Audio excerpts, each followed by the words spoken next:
할렐루야, 반갑습니다. 오랜만에 또 이렇게 하나님 말씀을 나누며 인사드립니다. 그동안 모두 평안히 잘 계신 줄 믿고요.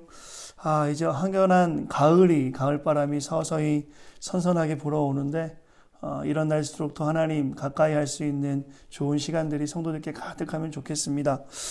오늘 에베소 세 번째 말씀을 가지고 사랑하는 성도들과 하나님 말씀 나누려 합니다. 말씀의 제목은 신앙의 절정을 향해 라는 말씀의 제목이에요.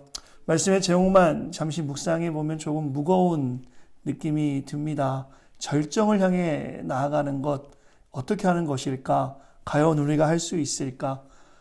오늘 말씀을 통해서 한번 거기에 대한 답을 같이 한번 찾아보는 시간 되었으면 좋겠습니다. 무언가 절정에 오른 사람들을 보시면 우리 사랑하는 성도님들은 어떤 마음이 듭니까? 감동스럽지요. 예를 좀 들어본다면 얼마 전 결혼한 우리 김연아 선수, 예전에 그 피겨스케이팅 대회를 했을 때 보면 절정에 오른 김연아 선수가 피겨스케이팅 연기를 하면서 금메달을 땄을 때 온 국민에게 감동을 주었던 것 기억하실까요? 오래전 이야기이지만 미국 메이저리그에서 절정의 기량으로 투수를 했던 박찬호 선수, 아시겠지만 당시 IMF와 경제적 어려움을 겪고 있던 수많은 국민들에게 그의 승리는 감동을 주었지요. 수영에서도 절정의 기량을 가졌던 박태환 선수가 금메달 땄을 때 우리 모두에게 감동을 주었습니다. 스포츠뿐 아니라 요즘 우리가 사회를 돌아보면 K문화, 여러 가지가 있겠죠. 영화, 문화, 사회, 전반적 부분에서 절정에 오른 사람들이 보여주는 여러 가지 성과를 통해서 업적을 내는 것을 통해서 대한민국의 이름이 높여지는 상황을 보면 우리 모두가 감동을 받지요. 요즘 세대들은 그것을 국뽕이라는 표현으로도 우리의 어떤 자부심을 한껏 드러내는 것으로 우리가 보고 있습니다. 절정이라는 말을 주목해 본다면 어떤 것의 진행이나 발전이 최고의 경지에 달한 상태를 말한다고 합니다. 제가 사전을 찾아보니까 그렇게 쓰여져 있더라고요. 예술의 여정에서 어떤 깨달음이 있을 때, 기술의 영역에서 어떤 최고점에 이르렀을 때, 혹은 학문의 절정에서 깨달음이 있을 때 그것을 절정에 이르렀다라는 표현으로 우리가 흔히들 사용합니다. 저는 앞으로 몇 번의 설교를 통해서 에베소 본문을 통해서 이 절정에 대해서 한번 다루어 보려 합니다. 학문의 절정을 이루었던 공자는 일찍이 논어에서 위정편에서 그는 이렇게 이야기했다고 하네요. 아마 다들 아실 건데요.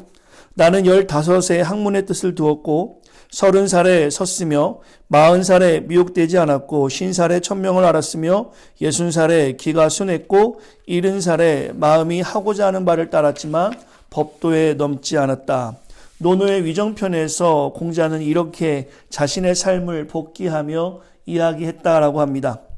우리가 이것을 30세의 일입, 40세의 불혹, 50세의 지천명, 60세의 이순, 또한 70세를 종심이라고 부르기도 하지요.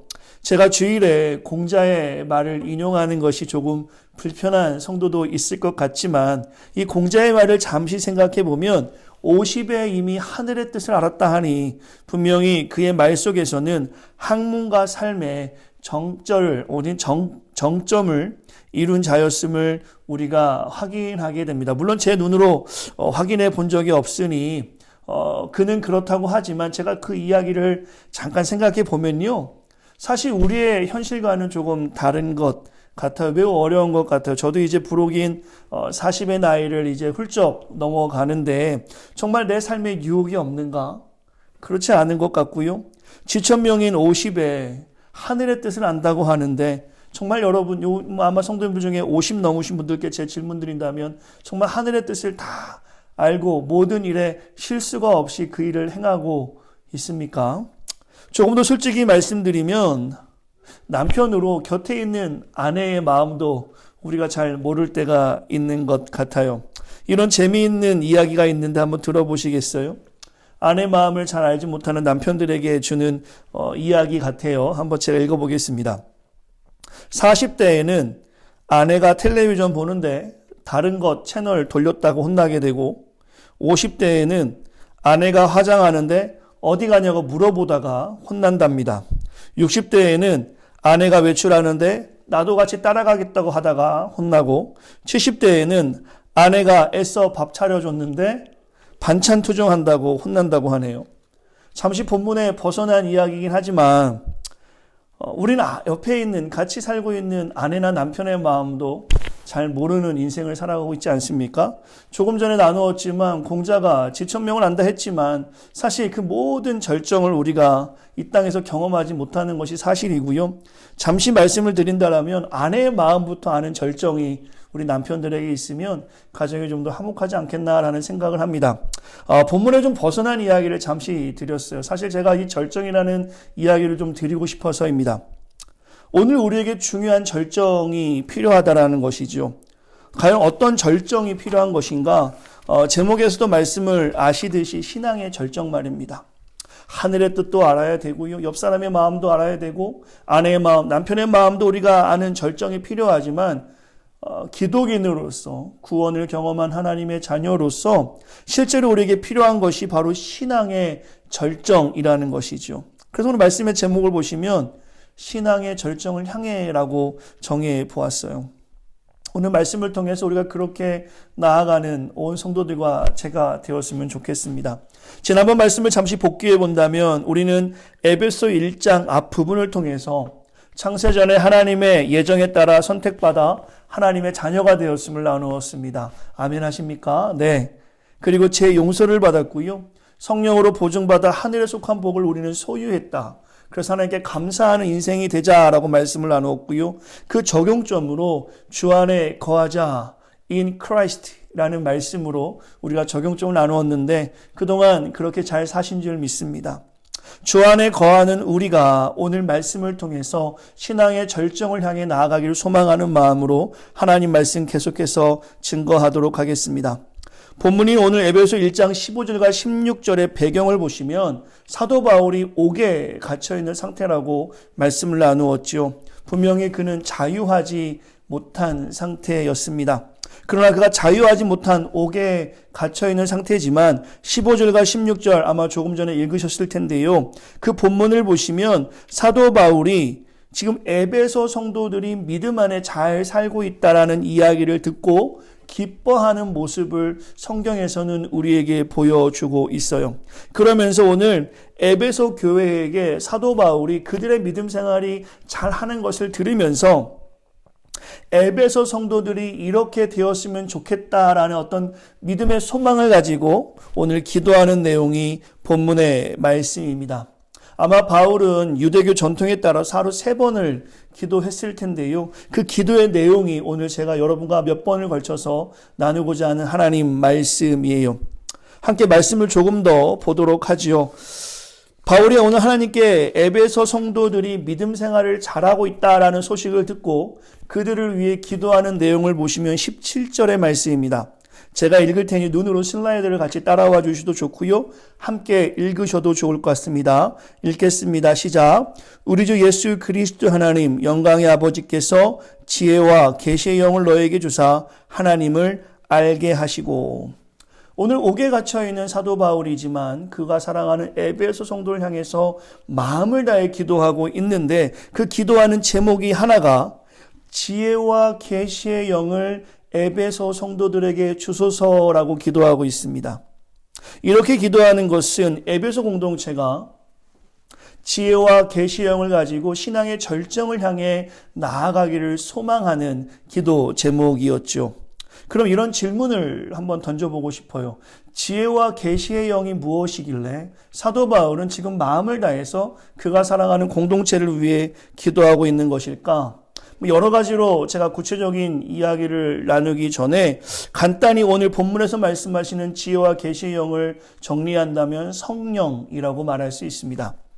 그럼 질문할 수 있겠는데요. 지금 바울은 이미 하나님을 믿는 에베소 성도들에게 성령을 다시 받아야 한다라고 말하고 있는 것인가?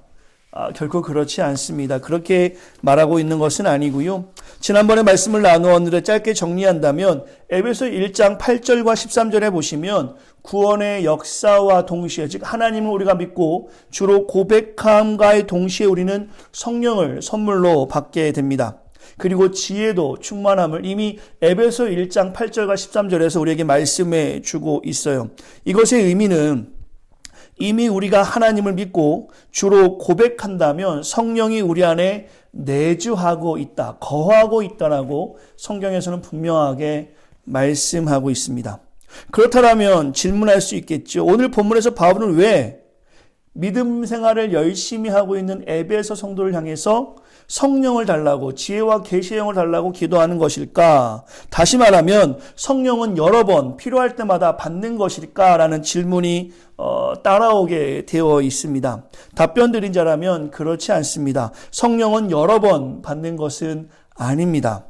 오늘 바울이 진리와 계시의 영, 성령을 구하는 이유는 삼위일체의 제3위 되시는 성령 하나님의 역할 때문이었습니다. 다시 한번 강조합니다. 오늘 바울이 지혜와 계시의 영을 구하는 기도를 하는 것은 여러 번 성령을 받겠다라는 모습이 아니라 삼위일체의 제3위 되시는 성령 하나님의 역할 때문에 이것을 가지고 기도하고 있는 것이, 조금 더 이야기한다면 구원의 역사 속에서 우리가 하나님을 믿으면 성령의 강력한 임재가 계속해서 임하게 되는데, 그 강력한 임재가 계속해서 에베소 성도들에게 가득하기를 원하는 기도의 내용이었다는 것이죠. 이것을 다른 말로 우리가 어떻게 이야기합니까? 성령 충만이라고 이야기합니다. 오늘 바울은 에베소 성도들이 성령 충만하기를 바라는 마음에서 기도하고 있다라는 것이죠.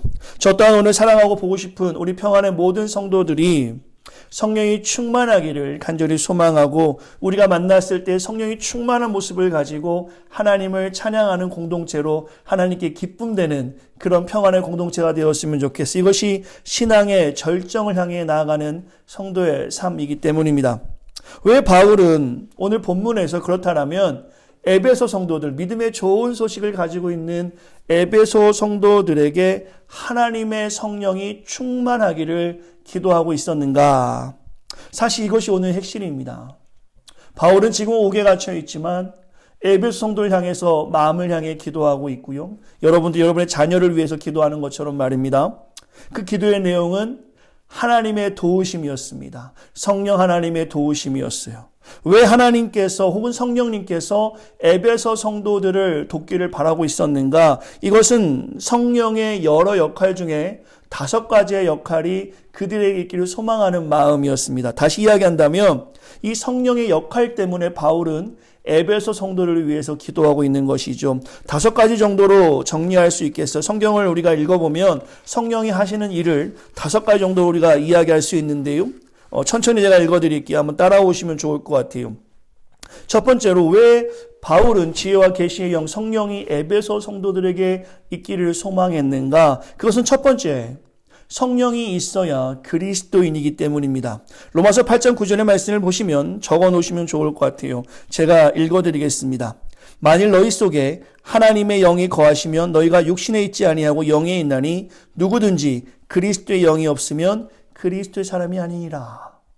이러한 성령의 역할 때문에 오늘 사도 바울은 사랑하는 에베소 성도에게 지혜와 계시의 영, 성령이 충만하기를 기도하고 있는 것이고요. 두 번째는 성령은 우리의 연약함을 위해 기도해 주시는 역할 때문입니다. 로마서 8장 26절과 27절의 말씀인데요. 제가 천천히 읽어드리겠습니다. 이와 같이 성령도 우리의 연약함을 도우시나니 우리는 마땅히 기도할 바를 알지 못하나 오직 성령이 말할 수 없는 탄식으로 우리를 위하여 친히 간구하시느니라. 마음을 살피시는 이가 성령의 생각을 하시나니 이는 성령이 하나님의 뜻대로 성도를 위하여 간구하심이라. 연약함을 위해 기도하시는 성령님의 역사가 가득하기를 바라는 마음으로 오늘 에베소 성도를 위해서 사도 바울은 기도하고 있습니다. 세 번째로, 우리의 몸이 성령의 전임을 말씀하시며 우리 몸이 하나님께 영광을 돌릴 수 있도록 하기 위해서이죠. 고린도전서 6장의 말씀을 보시면 제가 읽어드릴게요. 너희 몸은 너희가 하나님께로 받은 바 너희 가운데 계신 성령의 전인 줄 알지 못하느냐?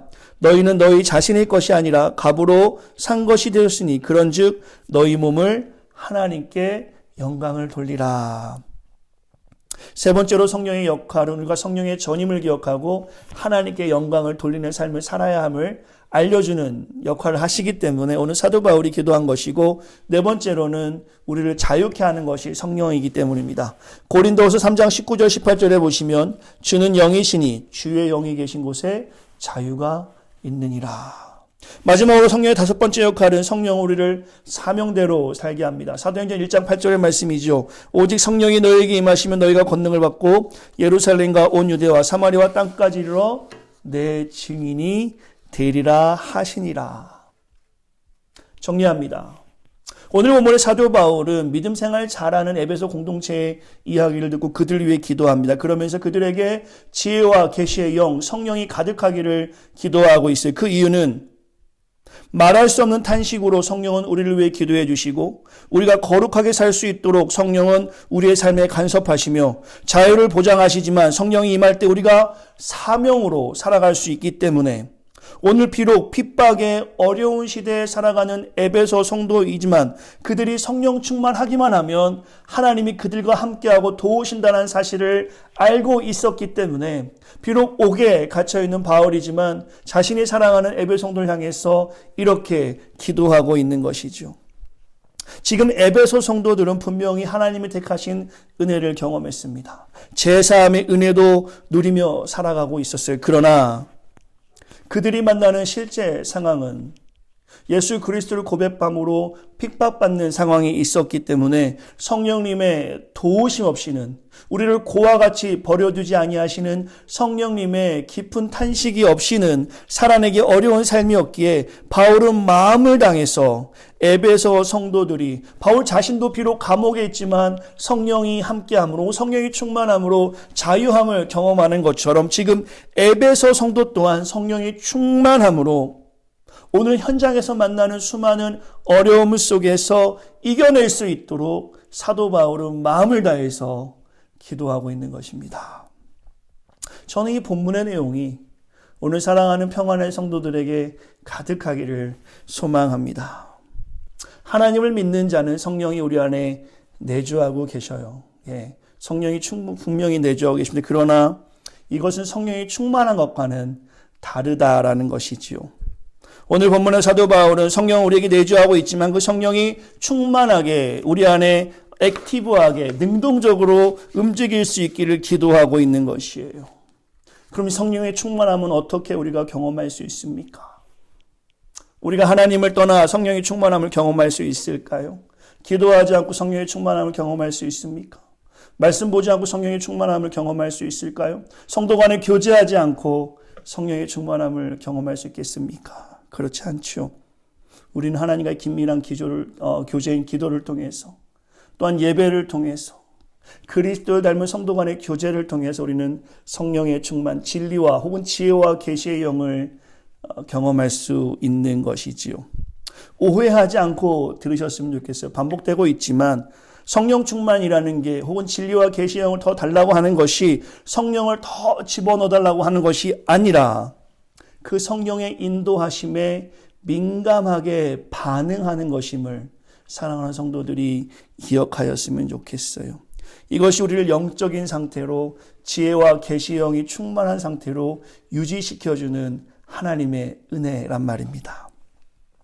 지금 우리가 성령이 충만한 상태인지 한번 스스로 생각해 보시길 바라요. 분명히 하나님을 믿지만 내가 하나님과 깊이 교제하고 있는지, 내가 기도를 통해서 하나님의 뜻을 온전히 발견하고 있는지, 예배를 통해서 참된 자유함을 경험하고 있는지, 성도 간의 교제를 통해서 그리스도의 낮아짐과 섬김과 사랑과 이해와 사랑을 전하고 있는지 우리 스스로가 한번 생각해 보았으면 좋겠어요. 조금 더 객관적으로 이 질문을 좀 드리고 싶은데요. 뉴욕 리드머 교회 담임 목사였던 팀 켈러 목사님께서 성령 충만 이 질문을 삶과 또한 성경과 감사의 부분으로 정리하셨는데, 이 질문을 한번 들어볼 테니 여기 한번 대답을 해보시기를 바랍니다. 당신의 삶에 나타난 하나님의 임재의 증거라는 어떤 제목을 가진 질문들인데요. 제가 읽어드릴게요. 첫 번째, 하나님께서 얼마나 당신의 삶 가운데서 나타나시는가? 이것은 하나님 중심적으로 살아가고 있는가에 대한 질문이겠지요. 두 번째, 하나님의 용서하심과 사랑에 대한 확신과 명확함이 분명한가. 세 번째, 하나님 안에 있는 것이 무엇보다 기쁜가. 이것은 기도와 찬양과 예배와 그 모든 영적인 활동을 의미하겠지요. 하나님 안에 있는 것이 난 누구 무엇보다도 행복하냐라는 질문입니다. 또한 네 번째, 성령이 살아있고 성경이 살아있고 운동력 있는 말씀이라는 사실을 삶의 변화로 발견하고 있는가. 내가 말씀을 읽을 때 원수를 사랑하라 라는 말씀을 우리가 경험하게 된다면, 접하게 된다면 내가 정말 실제로 생각하기도 싫은 사람이지만 내가 그를 용서하는 삶으로 변화하고 있는가. 여기에 대한 질문이겠지요. 다섯 번째, 최고로 가치롭고 당신을 격려하는 특별한 하나님의 말씀이 있는가. 하나님 말씀 속에서 위로를 받고 있느냐라는 질문이겠지요. 여섯 번째, 말씀을 통해 당신을 향한 하나님의 부르심과 사명을 발견했는가. 일곱 번째, 당신에게 있는 하나님의 은혜가 감사한가. 여덟 번째, 당신의 마음의 약함을 의식하고 혹은 악함을 의식하고 더욱 하나님의 자비를 구하는 삶인가. 매일 회개의 자리로 나아가는 인생인가라는 질문이겠지요. 팀 켈러 목사님 8가지 질문을 던지면서 여기에 대해서 yes or no, 네, 아니오라고 대답할 수 있어야 한다라고 우리에게 도전을 줍니다. 제가 목사로서 여기 한 가지 더 추가한다면 오늘 조금 전에 잠깐 나눴던 내용도 있으니까 나는 지금 주변 사람들을 화내게 하는가? 그 화내게 한다면 금방 사과하는가? 우리 자신이 지금 어떠한 상태로 살아가고 있는지에 대한 질문도 포함할 수 있겠죠. 정리하자면 지금 나누었던, 지금 아마 슬라이드가 옆에 띄워져 있을 텐데요. 위의 질문에 우리가 모두가 다 네 한다면 분명히 성령이 우리 안에 충만히 임하고 있는 것일 겁니다. 사도 바울이 기도했던 것처럼 지혜와 계시의 영이 내 안에 가득함으로 내가 예수를 믿고 이 땅에서 비록 어려운 환경이지만 신실하게 살아가고 있는 것이겠지요. 그러나 몇 번 정도가 아니요 혹은 대답할 수 없는 상황이라면 우리의 신앙을 한번 점검해 보아야 할 것입니다. 성령의 충만함, 성령의 인도하심을 위해 우리가 힘써야 한다는 것이죠.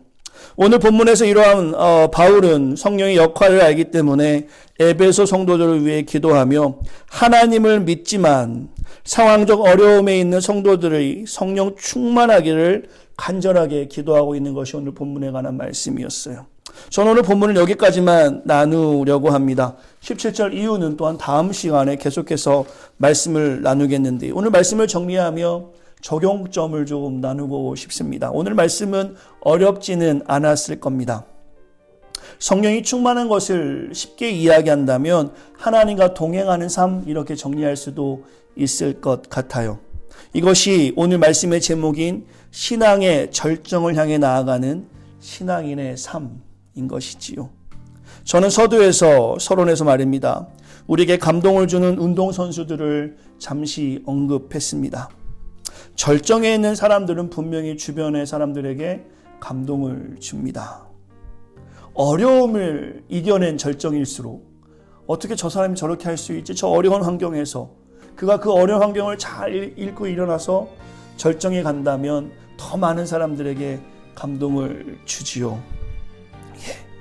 저는 우리가 그랬으면 좋겠습니다. 주님과 동행함으로 신앙의 절정을 향해 나아가는 우리의 모습 속에서 아직 하나님을 알지 못하는 남편이, 아직 하나님을 알지 못하는 아내가, 아직 하나님을 알지 못하는 자녀들이, 우리의 이웃들이 우리의 모습을 통해 감동을 받고 하나님을 알게 되고 만나게 되는 것. 이것이 오늘 말씀을 통해서 저와 여러분이 왜 성령 충만해야 되고 왜 신앙의 절정을 향해 나아가야 하는지에 대한 답을 우리에게 주고 있는 것입니다. 오늘 본문 속에 바울을 주목해 볼 때 그는 감옥에 있어 자유하지 못한 몸이었지만 성령 충만함으로 본문의 영어를 그대로 사용한다면 지혜와 계시의 영이 가득함으로 오히려 자유함과 평안함을 우리에게 보여주고 있습니다. 지금 저와 여러분 자유합니까? 평안합니까? 신앙생활을 하면서 그것이 매우 쉽다라고 말한다면 사실 신앙생활을 잘하고 있는 것 같지 않아요. 신앙생활은 어렵습니다. 결국 쉬울 수가 없어요. 그래서 십자가의 길이라고 성경에서 말씀하시고, 조금 더 구체적으로 말씀한다면 날마다 나를 부인하고 주님을 따르라고 말씀하고 있습니다. 우리가 그렇게 하고 있습니까? 할 수만 있다면 나를 자랑하고 싶어서 얼마나 많이 으쓱대며 우리는 살아갑니까? 할 수만 있다면 내 자녀를 좀 자랑하고 싶고, 할 수만 있다면 내 고생을 좀 자랑하고 싶고, 할 수만 있다면 내 수고를 좀 자랑하고 싶은 것이 우리의 모습 아니겠습니까? 오늘 본문을 주목해보면 그것이 신앙생활이 아니다라고 말씀하고 있는 것 같아요. 사실 우리의 모습이 더 감추어져야 되고 주님이 더 드러나야 하는 것이 신앙생활인 것 같아요. 당시 에베소 성도들이 그렇게 살았습니다. 하나님을 드러내는 삶, 하나님을 드러내므로 그들은 매우 어려운 환경에 있었지만, 오늘 사도 바울이 그런 모습을 보고 오히려 믿음 안에 살아가는 모습, 특별히 그 믿음 안에 살아가는 그들 향해서 성령이 충만할 때, 성령이 민감히 반응할 때 연약한 우리를 도우신다라고 오늘 기도하고 있는 내용이 오늘 사랑하는 성도들과 저에게 주시는 하나님의 말씀임을 믿고, 저도 마음을 다해서 사랑하는 평안교회 성도들이 지혜와 계시의 영을 가지고 힘있게 살아가기를 소망합니다. 지금 당장 저도 한국에 돌아갈 수 없지만 몇 개월 후에 우리가 만날 텐데, 저도 마음을 다하고 준비해서 신실하고 성실하고 겸손하게 여러분과 만나서 정말 주를 위해 힘써 살아갔으면 좋겠어요. 저는 우리 평안의 성도들이 하나님의 영이 가득했으면 좋겠습니다. 저는 기타를 잘 치지는 못해요. 기타를 치기 위해서 여러 가지 준비하는 것이 있는 건 알고 있습니다. 기타를 잘 치지 못하지만 준비하는 것 중에 가장 먼저 해야 되는 것이 바로 조율하는 일이지요. 알맞게 각 줄을 팽팽하게 조율해야 아름다운 연주를 할 수 있습니다. 동일한 질문을 가지고 동일한 과정의 질문을 가지고 여러분과 나누고 싶어요.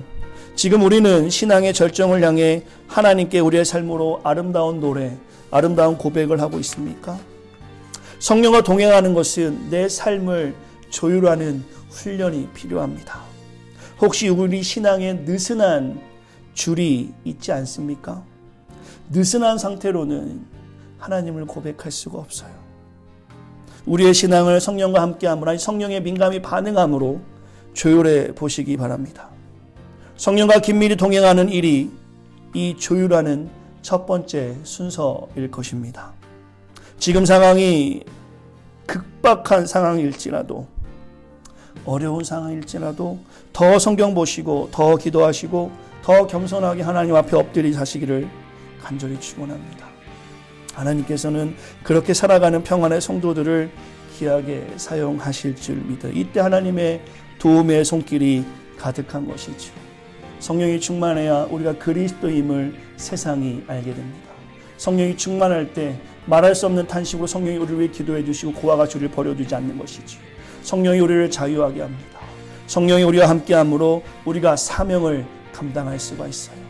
오늘 이 시간에 함께 기도하며 나아갈 때, 혹은 이 한 주 동안에 그 성령에 민감히 반응하며 진리와 계시의 영, 지혜와 계시의 영이 가득한 평안의 공동체, 내가 되기를 소망하는 마음으로 한 주간 힘있게 살아가는 사랑하는 온 성도가 되어지시기를 간절히 축원합니다. 한 주도 힘있게 살아가시고 성령님과 동행하심으로 그와 같이 우리를 버려두지 않는 하나님과 함께함으로 믿음 안에 승리하는 사랑하는 온 성도들이 되시기를 간절히 기도합니다. 제가 기도하고 말씀 마치죠. 참 좋으신 아버지 하나님 감사합니다. 오늘 귀한 말씀을 통해서 사도 바울이 에베소 성도를 향해 간절히 기도하는 내용이 하나님께서 우리에게 원하시는 기도의 내용임을 믿습니다. 하나님, 믿음으로 살아가는 일, 참으로 쉽지 않고 어려운 일이지만 아무 자격 없는 우리가 하나님을 믿음으로 하나님의 자녀가 되었고 오늘 이렇게 주 앞에 겸손히 엎드립니다. 우리에게 진리와 지혜와 계시의 영을 허락하여 주시옵소서. 성령에 민감히 반응하게 하여 주시고 성령 충만하게 하시어서 이 시대를 살아갈 때 조금도 부족함이 없도록 도와주시고 우리를 고와 같이 버려두지 아니하시는 하나님과 깊이 교제함으로 날마다 주의 말씀 앞에 헌신된 인생이 되어갈 수 있도록 우리를 붙잡아 주시옵소서. 오늘 말씀을 통하여서 우리에게 깨달은 바가 있다면 그 말씀대로 살아가길 간절히 소망합니다. 말할 수 없는 깊은 슬픔과 어려움이 있는 성도들이 있다면 성령님께서 위로하여 주시고 그 어려움과 아픔을 만져주시옵소서. 하나님, 사랑하는 평안의 성도를 지금까지 보호하셨습니다. 계속해서 하나님 보호하여 주시어서 이 공동체가 비록 큰 공동체, 비록 큰 건물을 가지고 하나님의 일을 감당하는 공동체는 아닐지언정 그 마음만은 누구보다 뜨겁고 주님을 사랑하는 그 열정은 누구보다 간절함을 기억하여 주시어서 한 사람 한 사람 마음을 다해 기도하며 주 앞에 엎드릴 때마다 하나님 귀하게 사용하여 주시고 시대가 악하지만 사랑하는 성도들이 가는 곳곳마다 하나님의 영광이 가득하게 하여 주시고 하나님의 사랑이 가득하게 하여 주시며 우리의 삶을 통해서 주께 영광 돌릴 수 있도록 우리를 붙잡아 주시옵소서. 하나님 사랑합니다. 오늘 귀한 말씀의 내용이 한마디도 우리의 귀에 흘러가는 것이 아니라 우리 마음에 새겨서 그렇게 살아갈 수 있도록 도와주시고 오늘도 이번 한 주도 주님 만나는 그날까지 성령 충만함으로 살아갈 수 있도록 날마다 우리와 함께하여 주시옵소서. 모든 걸 주께 맡기며 사랑이 많으신 예수님의 이름으로 간절히 기도했습니다. 아멘.